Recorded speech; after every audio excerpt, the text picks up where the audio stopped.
Ever felt like the black sheep of the family? Well, meet Max. Max was the kind of guy who de-stopped his car in the pouring rain to help a turtle cross the road. He volunteered at the local animal shelter every weekend and knew the names of every single barista at his favorite coffee shop. His heart was as big as his smile, but to his parents, that was his biggest flaw. They saw his kindness not as a strength, but as a crippling weakness. His father, a stern man who built a small real estate empire from scratch, would often scoff, "Max, the world chews up and spits out soft people like you. When are you going to grow a spine?" His mother, always impeccably dressed and concerned with appearances, would sigh dramatically, "Darling, being nice doesn't pay the bills. Why can't you be more like your brother, David?" Ah, David, the golden child. David was a cutthroat lawyer, sharp and successful. He drove a fancy car, lived in a penthouse, and measured his worth in courtroom victories and six-figure bonuses.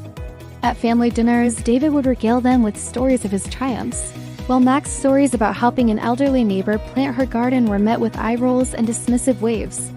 "That's sweet, Max," his mother would say, her tone dripping with pity. "But what are you actually doing with your life?" The constant comparisons and put-downs chipped away at Max's spirit. He started to doubt himself. Was his kindness really a weakness? Was he a failure for choosing a life of quiet contribution over one of loud ambition? For a while, he tried to change. He took a sales job, pushed himself to be more aggressive, more like David, but it felt like wearing a suit that was 3 sizes too small. He was miserable and his performance showed it. He was eventually let go, a fact his parents never let him forget. "See?" His father boomed. "You just don't have what it takes." That was the turning point. Staring at his termination letter, Max didn't feel shame. He felt relief. He realized he wasn't failing at being a ruthless businessman. He was succeeding at being himself, and that was something his parents couldn't understand. So he stopped trying to win their approval and started investing in what he was truly good at, helping people. Max took the small inheritance his grandmother had left him, a woman who had always cherished his gentle nature, and decided to start a business. It wasn't a high-powered tech startup or a real estate firm. It was a community-focused handyman service called Helping Hands. The concept was simple: provide reliable, affordable home repairs, but with a twist. A portion of every job's profit went into a fund to provide free services for elderly and low-income residents. His parents were appalled. "A handyman?" his mother shrieked. "You're going to fix toilets for a living? After all the money we spent on your education?" His father just shook his head in disgust. David laughed out loud.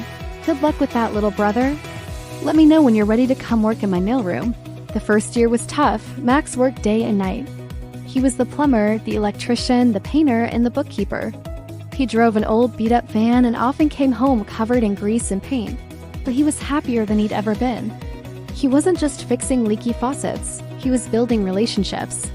He'd sit and have tea with Mrs. Gable after fixing her fence. He'd listen to Mr. Henderson's war stories while hanging a new ceiling fan. Word of mouth spread like wildfire. People didn't just talk about the quality of his work. They talked about his character. They talked about the young man who was not only skilled, but also honest and compassionate. "He's not just a handyman. He's a friend," became his unofficial slogan. Helping Hands grew. Max hired other skilled people who shared his vision. He made sure to pay them well and treat them with the same respect he showed his clients. Meanwhile, Fortune's wheel began to turn for the rest of his family. The economy took a downturn, and his father's real estate empire, built on risky loans and aggressive expansion, started to crumble. His property sat empty, and the debt collectors began to call. The stress took a toll on his health. At the same time, David's firm went through a major scandal. His name was dragged through the mud, and the golden boy found himself out of a job, his reputation in tatters. The family dinners became quiet, tense affairs. The boasting was replaced by bitter silence. One evening, Max's parents received a final devastating notice. They were going to lose their home, the very symbol of the success they had lorded over Max for so long. They were shattered. They had nowhere to go and no one to turn to. Their successful son, David, was too busy drowning in his own problems to offer any help. Desperate and humbled, his mother called Max. Her voice, usually so sharp and critical, was trembling. She explained the situation, her words choked with shame.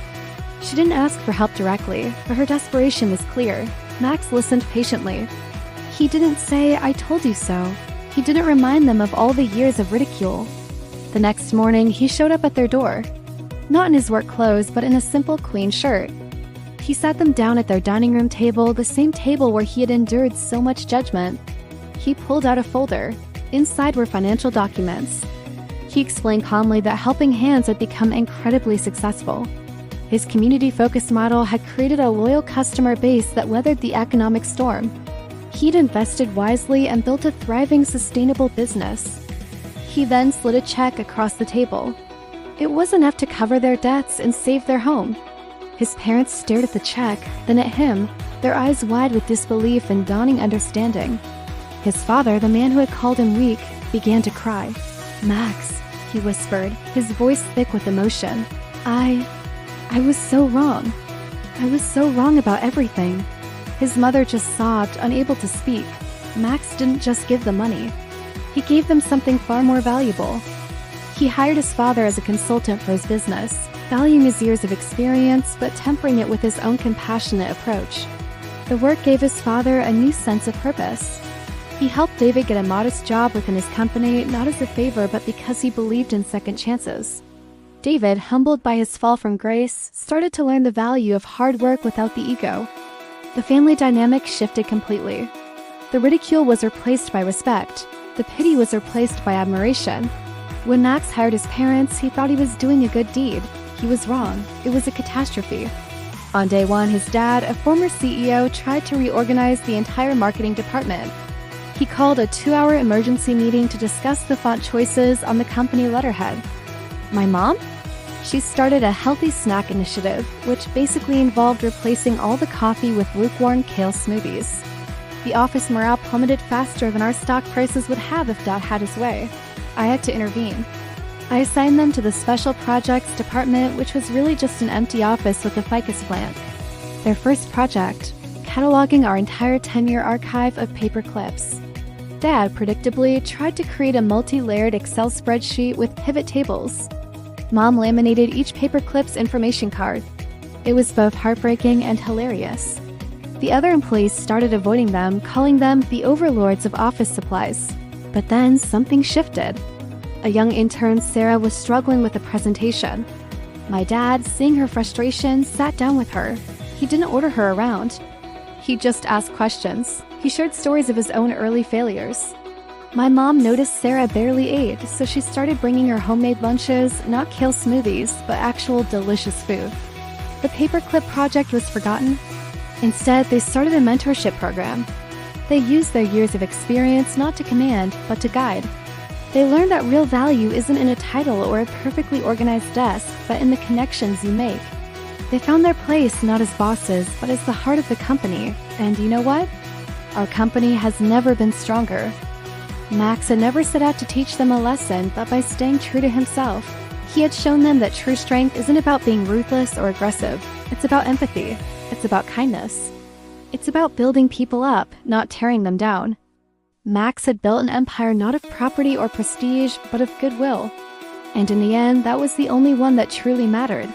Thanks for watching. If this story resonated with you, hit that like button and subscribe for more content that celebrates the power of kindness. See you next time.